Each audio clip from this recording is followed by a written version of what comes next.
Joining me right now is Senate Republican Conference Chairman and Senate Foreign Relations Committee member John Barrasso. And Senator, it's always a pleasure to see you. Thanks very much for being here this morning. Thank you, Maria. Are you expecting Iran to change its behavior anytime soon? Tell us what this last 2 weeks has shown us. Well, I think we have actually reset the alignment now with Iran. The president is absolutely right. He has been very measured, very restrained, but he drew a bold red line and said to Iran, you cross this line, which is killing an American, and you will pay a price. He has done it. In terms of the sanctions and what the president said with his speech, I completely agree. We want to change their behavior, which means no nuclear weapons, which means no terrorism.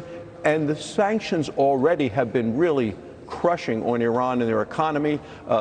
In terms of their currency, it has been significantly devalued, but the president is going to do more with sanctions. They know we have the military might. The president is, I think, absolutely right in terms of what he is communicating to Iran. It's time for them to change their behavior. So do you think, I mean, you know, it's interesting to look at the approach that the Iranians took in terms of striking our bases where it was, there were U.S. troops, but nobody was hurt. They've had such precision with their strikes in the past, most recently on the Saudi oil facilities. Was this intended, do you think, that they just wanted to do something to show that they responded to the Soleimani killing, but at the same time, they don't want to kill any more Americans because they don't want to get into war with us? What do you think this was all about? I think there's a lot of wisdom to what you say, Maria. You can imagine, though, with the ballistic missiles that were able to strike the base, our early warning system protected our men and women in uniform. Had those ballistic missiles, though, had a nuclear weapon attack, I mean, think of what damage that would have done worldwide, which is why the president is so right in saying they will never get a nuclear weapon. Now, Senator, as you know, not everybody in Congress was satisfied with yesterday's briefings on Iran. Your colleagues, Senator Mike Lee and Rand Paul, spoke out against the administration afterwards. Listen to this. I've got to get your reaction. Was probably the worst briefing I've seen, at least on a military issue, in the 9 years I've served in the United States Senate. I find it insulting and I find it demeaning to the Constitution of the United States, to which we've all sworn an oath. What should we make of that, Senator? Well, I was in the same briefing. I thought it was a very thorough briefing. We heard from the chairman of the Joint Chiefs of Staff about the risk that was on our men and women in uniform and the intelligence that we had. But I believe Soleimani should have been taken out years ago. He was the super glue that held together this terrorist force in Iran, Iraq, Syria, as well as in Lebanon.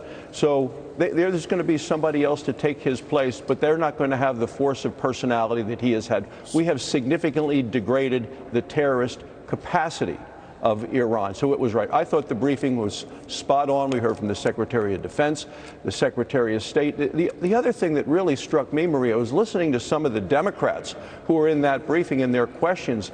They were presenting it as if President Trump was the villain and Soleimani was the victim of this. And that is absolutely false. He is a vicious killer, mastermind of a terrorist network. It was important that he be eliminated. Yeah, let me switch gears, ask you about where we are in terms of the economy and what you can get done. There are some headlines this morning from Federal Reserve official Richard Clarida saying that their global headwinds may begin to ease. They are easing right now, the headwinds. I assume he is referring to the trade issues. No inflation. 2020 begins in a very good place in terms of economic growth. This is this morning from Richard Clarida from the Federal Reserve. Then there's White House Trade Advisor Peter Navarro telling me on Sunday Morning Futures that USMCA could have passed as soon as this week, but may now be held up due to impeachment, Senator. What is your take in terms of what you can get done, USMCA being front and center? Yes. We have a strong, healthy, growing economy thanks to President Trump and the Republican tax cuts, the regulatory relief that the president had promised and we have carried through, and now with trade. We have unleashed American energy, and with regard to trade, it's not just USMCA, which we will pass as soon as we can get that through the process. We hope to get that done within the next week. But it's also trade with Japan. That started on January 1st. this coming week on the 15th, we're going to sign phase 1 with China. They're going to be coming to the United States to sign that. So trade is very important, certainly in Wyoming, where we have agriculture products, energy products, Trona. Trade is important, certainly to the Rocky Mountain West, to the breadbasket of this country, and to all of America. All of those things are contributing.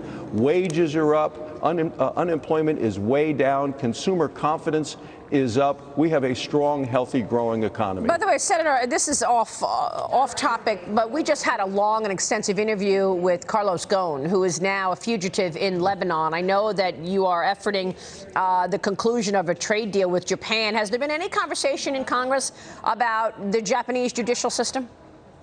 There really has not. The trade deal has been signed from, from January 1st. All right. Now let me ask you about impeachment. The Democrats, some Democrats are even calling now on Nancy Pelosi to release these articles of impeachment, send them over to the Senate so that a trial can begin. Senators, including California's Dianne Feinstein, Connecticut's Richard Blumenthal, are urging the Speaker to get the trial started. Tell us how you see this progressing. Do you expect to have a trial in the Senate? I do. You know, this is seen now as so partisan and so political, especially what the Speaker, what Nancy Pelosi has done with holding the articles for weeks. They rushed this through, flimsy case, limited evidence, no due process in the House, because they said it was so urgent that they get this done before Christmas, and then they sat on it. The American people have seen way through what has been going on. This has been, the great majority of American people believe that what has happened in the House now is a political stunt. And even the Democrats and the senators say to Nancy Pelosi, get on with it or get out of the way. Yeah, so tell us how it plays out. Are you willing to change the rules, as Lindsey Graham would like to do, if you don't get those articles of impeachment, Senator? Because Lindsey Graham joined me on Sunday and he said, look, we're going to give it a few days, but if we don't get those articles of impeachment, we're going to make the assumption that the president was impeached in the House, and now it's our turn to go to trial. And I assume he is actually going to file a motion to dismiss this. Well, we are going to actually have at our conference lunch today, the Republicans, a discussion about what next steps would be. But I believe that Nancy Pelosi, seeing that basically the wall has crumbled beneath her, that I believe she's going to release the articles. I've already co-sponsored legislation with Josh Hawley, a Republican from Missouri, on taking the next steps as well. But I think she's going to send them to the Senate. The Democrats in the Senate are saying, look, Speaker Pelosi, you're wrong. Yeah, I mean, can you change the rules? Can you begin a trial without the articles? I think we're going to get the articles shortly, and then we're going to go to a trial. There's been a discussion about what the rules should be for the trial. It is my opinion, and we now have the 51 senators that we need, Republican senators who are willing to sign on to say, let's use the same rules that they used for President Clinton. Hear what the House has to say, hear what the president's defense has to say, and then make decisions after that. All right. And you know, the public really is waiting to see what you can get done, given the fact that the impeachment has taken all the oxygen out of the room. In terms of this week's business, can you tell us what's on the docket?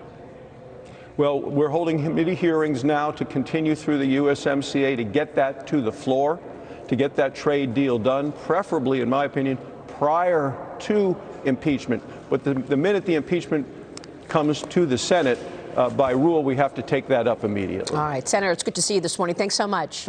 Thanks for having me, Maria. Always a pleasure. John Barrasso joining us there. We've got a lot